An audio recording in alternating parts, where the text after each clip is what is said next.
Ако имало дело, тоа ќе било решено пред 7, 8, 9 години. И второ, продолжува на тој начин да се негира македонскиот идентитет. Затоа што на тој начин се фрла сенка на идентитетските одбележја, односно тие споменици кои што имаат за цел да покажат еден историски континуитет на битката на македонскиот народ за своја држава и битката за својот собствен идентитет. Може би е добро од тука, од оваа пресконференција, заедно вака со камерите да појдете на споменикот од Слупчане и да прашате таму во Слупчане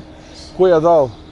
дозволата за градба, кој го финансирал и како е финансиран, и го охрабрувам истиот тој обвинител за кој што вие кажувате да отвори една таква предистрага, нека се охрабри барем предистрага нека отвори. Или може би сакате да одиме до Зајас, или може би сакате до Колари да одиме, или сакате уште во неколку места да однесам во Македонија, каде што има такви нелегални градби и каде што има основано сомневање за еден, може би рекол, поспектакуларен случај од овој кој што служи исклучиво за дефокус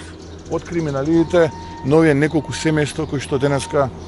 ја имаат за жал заробено Македонија, но уште за кратко, овој народ што гледате тука, но и оној кој што не го гледате, кој што денеска или дома или на своите работни места, масовно ќе излезе на следните избори и на сите овие криминалци во политиката ќе им порача дека е време за Идризово, а не е време за друго место, вклучително и на оние нивни измекери и слуги кои што себе си се нарекуваат опозиционери, а на дневна основа им слугуваат на овие политички криминалци.